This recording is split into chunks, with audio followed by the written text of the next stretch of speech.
ભર શિયાળે ઘેરાયા છે ચિંતાના વાદળો। આપ કહેશો કે કોના ઉપર? અરે ભાઈ, ખેડૂતો ઉપર જ હોય ને, હોય કેમ નહીં? આપ કહેશો કે અત્યારે શિયાળો ચાલી રહ્યો છે, ટાઢ પડી રહી છે અને રાત્રે ધાબળા ઓઢીને અમે સૂઈ રહ્યા છે।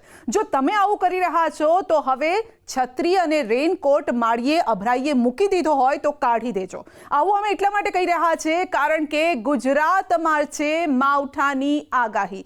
ક્યાં અને કઈ જગ્યાએ ચાલો આપને બતાવું। ગુજરાતનો આપ મેપ જોઈ રહ્યા છો ને ત્યાં અત્યારે ખાસ કરીને જે આખો બોર્ડર એરિયા છે ત્યાં માવઠાની આગાહી છે। ખાસ કરીને વેસ્ટર્ન ડિસ્ટર્બન્સ, બંગાળની ખાડીમાં પણ એક સિસ્ટમ સક્રિય છે અને આ સાથે ગુજરાત પર માવઠાની આગાહી છે। ખાસ કરીને રાજસ્થાનમાં એક સાયક્લોનિક સર્ક્યુલેશન બનેલું છે અને જેની અસર ગુજરાત પર થઈ રહી છે। ખાસ કરીને કારણ કે ગુજરાત એ બોર્ડર એરિયા છે, રાજસ્થાન અને ગુજરાત અડીને આવેલો છે, માટે સ્વાભાવિક વાત છે કે ઉત્તર ગુજરાત પર તેની ખાસ અસર જોવા મળે।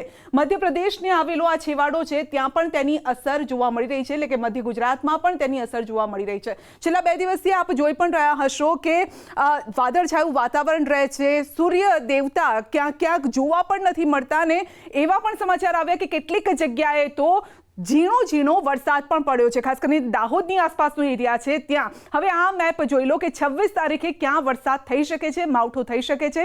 સીધી જ અહીંયા હવામાન વિભાગ પણ કહી રહ્યું છે કે કચ્છ, બનાસકાંઠા, સાબરકાંઠા, અરવલ્લી, મહીસાગર, પંચમહાલ, દાહોદ, છોટાઉદેપુર, નર્મદા, તાપી, ડાંગ, નવસારી, વલસાડ, દમણ, દાદરા, નગર હવેલીમાં પણ માવઠાની આગાહી છે અને આણે જ ખેડૂતોની ચિંતા વધારેલી છે। ખાસ કરીને રવિ પાક જે ખેડૂતોએ લીધો છે એ ખેડૂતો અત્યારે ચિંતામાં છે કે અમારા પાકનું શું થશે।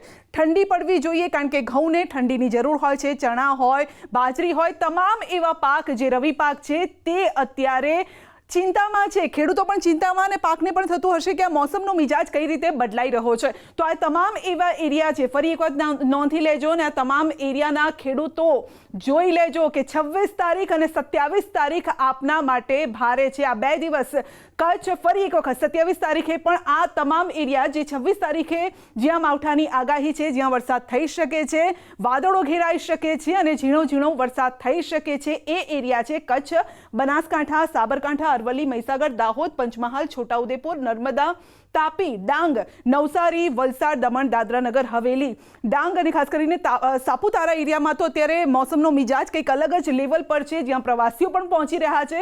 પ્રવાસીઓ માટે સારો આ સમય છે, પરંતુ ખેડૂતો જે બાકી એરિયાના જે ખેડૂતો છે તેમના માટે ચિંતા વધારી રહ્યો છે। આ જે વરસાદ આવવાનો છે તે 28 તારીખે થોડીક રાહત મળી શકે છે, એટલા માટે કારણ કે બાકીના જે એરિયા જે અહીંયા બોર્ડર એરિયા આપ જોતા હતા, મધ્યપ્રદેશ અને સાથે રાજસ્થાનને અડીને આવેલા, ત્યાં માવઠાની આગાહી નથી, પરંતુ કચ્છમાં જરૂર, કારણ કે કચ્છ સૌથી મોટો જિલ્લો છે, અહીંયા માવઠાની આગાહી છે ને આ સાથે જ દક્ષિણ ગુજરાતનો એરિયા એટલે કે તાપી, ડાંગ, નવસારી, વલસાડ, દમણ, દાદરા, નગર હવેલી છેવાડાનો જે વિસ્તાર છે ત્યાં પણ માવઠાની આગાહી છે। ભર શિયાળે જો માવઠું થાય તો ખેડૂતોનો જે પાક છે તેને મોટી અસર થાય તેમ છે અને આ હવામાન વિભાગ કહી રહ્યું છે, અમે નથી કહી રહ્યા। માટે અમે ફરી વખત કહી રહ્યા છીએ કે સાચવજો જે પાક તમે લઈને બેઠા છો, કારણ કે ઘણી જગ્યાએથી એવા પણ સમાચાર આવી રહ્યા છે ક્યાંક પાણીની જરૂર છે, જ્યાં પાણી નથી મળી રહ્યું, સિંચાઈના પાણીની જરૂર છે, એ પાણી ખેડૂતો સુધી, ખેતર સુધી નથી પહોંચી રહ્યું। સરકાર પાસે તેઓ માંગ પણ કરી રહ્યા છે